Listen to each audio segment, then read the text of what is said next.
What's up mga tamago, Arinola, gusto sa inyo lahat. Gusto ko lang i-introduce sa inyo itong aking bagong source ng mga alpha pagdating sa GameFi at mga Web3 projects. Itong juicenews.io mga tamago. Dito ng lahat, wala ka nang hahanapin pang iba. Mga latest balita na andito, available din dito yung mga video trailers mga tamago, gameplay at maging mga blockchain tutorial mga tamago. Simpleng-simple at mas pinadali ng The Juice News team. At syempre mga tamago, ito ang hindi mawawala rito at pinaka gusto nyo. Pwede ka maka-earn dito ng mga opportunity katulad nga ng mga whitelist rental, early access code at maging mga NFTs mga tamago. Napakaganda ng mga laro dito at siguradong alpha na alpha mga tamago. The Tamago Gang, bro. Fuck yeah. Syempre ang mga information na yan mga tamago ay sinusuring mabuti ni Kagi Jan, isa sa mga malulupit at leading content creators pagdating sa GameFi industry. Kung gusto nyo nga makauna sa mga malupitang project mga tamago at mga alpha na katulad nito, just head on to this website juicenews.io. Ano pang hinihintay nyo? Tara na,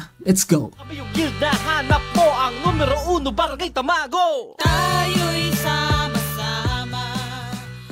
What's up mga tamago, Arinola, sa inyong lahat. At eto na nga, pag-usapan lang natin saglit itong mga perks. Dito sa perks mga tamago, ano bang pinaka-favorite natin? Wala naman tayong choice dahil hindi pa tayo nag-upgrade ng ating mga units dito. Katulad nga ng mga nasabi ko ng mga nakaraang videos natin, ang glider natin mayroong piercing damage. Ito mga tamago bumubutas talaga, ignores armor. So napakasakit nito. Kahit tangke ka pa dyan, bubutasin ka ng ating glider. Lalo na ngayon na ito, pwede na natin mapataas ang kanyang level at madadagdagan ang kanyang health and damage mga tamago. Syempre hindi lang yan, pangalawa dito sa aking no choice na perks na gugustuhin is eto, vampirism. Pero hindi pa man talaga ako mga tamago na nag-a-upgrade dito sa aking mga units. Vampirism talagang gusto ko nang makuha yan. Medyo may karagdagan ko na to mga tamago na maiidulot dahil nga it restores health 10% of the damage na ibinabawas ng inyong mga units dun sa inyong mga kalaban. So ang pinakakailangan lang natin gawin is pataasin ang damage talaga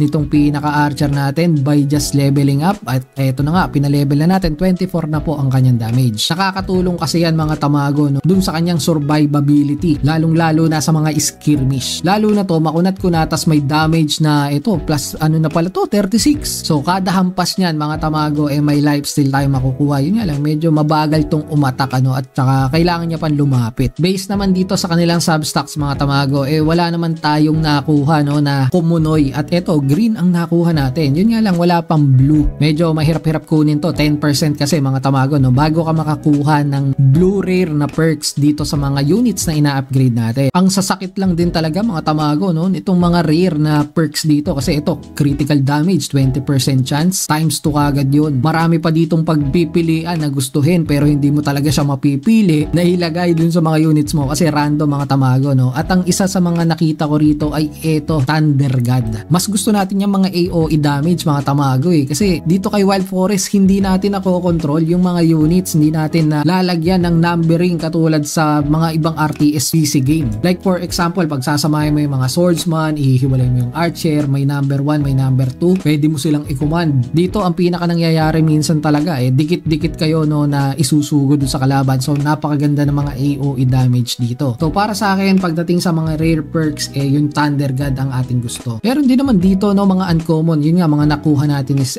vampirism at saka yung piercing armor. Piercing damage pala, sorry. Pero siguro again, ang pinaka gusto natin dito yung nagdi-deal ng AOE damage such as this perk na tinatawag nga na Artillery Shell. Increase the speed of units projectile by 3 times and increase the splash radius by 50%. Napakalawak pinalawak mga tamago. Pag nakuha yan ng wall breaker alam na. And meron pa dito Fire Blast Explosion leaves behind a burning ground that deals damage to enemies mga tamago. So ito naman ay pinaka-effective dun sa ating mga pyromancer na kung saan AOE din ng damage. Yun nga lang mga tamago, ito ay hindi effective pagdating sa mga aerial units. Hindi kasi tatablan yon dahil nga sabi rito burning the ground. So mga pangmili lang to mga tamago at naandun lang kailangan yung unit sa baba. Marami ding skills mga tamago dito sa normal or common perks Pero siguro ang pinaka gusto ko dito ay ito, efficiency tier 2. Unit cost 2 mana less to produce. Kumbaga mas masasamon mo kagad ng mas maaga yung inyong mga tier 2 units na kadalasan ipinangrarush natin dun sa kalaban, katulad nga ng mga ninja na kaya namang umubos ng mga tier 1 units. Basta masuportahan lang din ng konting backup galing dun sa mga tier 1 units mo, sigurado lalamang ka kagad dito sa mga labanan. Doon naman sa mga gusto ng direct selling, mga Tamago and direct buying, meron po tayo ditong group, Wild Forest Barangay Tamago Guild. Ilalagay ko na lang din yung invitation link dyan sa description box para kung interesado kayo, pwede kayong mag-post dito ng mga ibinibenta nyo at pwede rin kayong bumili. Yun nga lang mga Tamago, hindi ako magbabouch sa inyong lahat ha. Bahala kayo sa inyong mga transaction dyan. Ingat na lang kasi meron pa rin dyang mga